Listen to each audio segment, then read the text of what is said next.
Professora Eulália, a senhora colocou fogo na plateia aqui em Belo Horizonte, neste que é o 10º Congresso Nacional de Supervisores Educacionais, com muitas provocações. E uma delas é em relação ao papel do professor na sala de aula, que hoje é tão questionado se ele deve ser mais criativo e de que maneira ele deve ser criativo, que respeito ele tem que ter ao conteúdo, de que maneira ele pode mudar esse conteúdo. O que a senhora tem a orientar os professores?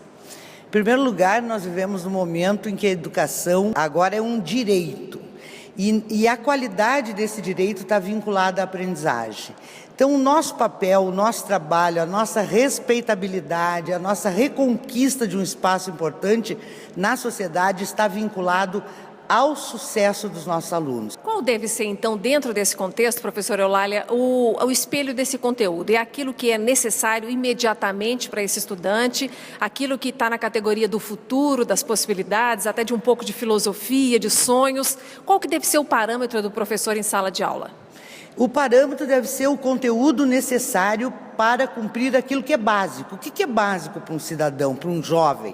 Ele precisa ler, ele precisa entender as diferentes linguagens, usar o seu raciocínio, e é isso que a educação básica precisa fazer de uma forma geral. Nossa tarefa não é especializar alunos em química, em física, em matemática. Isso ele fará na sequência dos seus estudos. Esse é o nosso trabalho e este é o conteúdo de selecionar dos conhecimentos das ciências aqueles necessários hoje para uma vida plena dos nossos alunos. Professora Eulália, teve um momento no debate que a senhora inclusive questionou por que as aulas permanecem com a duração de 50 minutos e que tipo de mudança que a senhora acredita que poderia ser feita nesse aspecto da duração das aulas?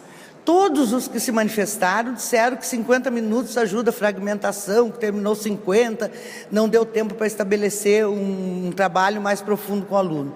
A LDB, veja bem que é de 96, está 17 anos em vigor e ainda não é implementado plenamente. Ela diz que quem decide isso são as escolas. O que eu estou propondo é que a escola pense, por que não um período de 60, 70 minutos, onde tu tenha tempo para acalmar, onde um aluno veja sentido naquela atividade que tu está fazendo, e quando ele está começando a pegar o gosto, bateu. E aí ele pode estar começando a pegar o gosto e o professor poder ter mais 15, 20 minutos para trabalhar aquilo. Mas isso quem tem que fazer a discussão é a escola, coordenado pela secretaria, a partir dessa possibilidade que existe hoje e antes não existia. Muito bem, professora Eulália, para a gente encerrar, trazendo um pouco para as notícias do dia a dia que não são muito boas quando o assunto é respeitar o professor.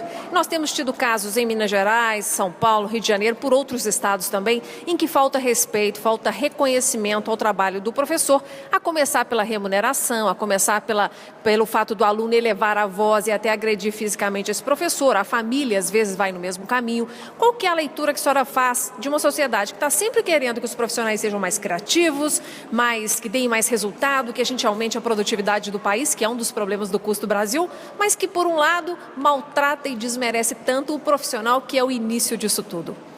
Eu acho que nós temos que, nesse processo de aprofundamento da democracia, nós, professores, precisamos simultaneamente, não é uma coisa antes e outra depois, simultaneamente, aprofundar as nossas lutas por valorização funcional e salarial, mas esta luta ela tem que vir acompanhada da qualidade da aprendizagem, porque é esse processo que dá credibilidade, porque é nisso que é medido nas avaliações externas, tanto internas no Brasil como as avaliações feitas internacionalmente, é a qualidade da aprendizagem dos nossos jovens. É nisso que eu acredito. Por tudo isso, professora, ser um professor hoje é uma profissão nobre ou é uma profissão de risco?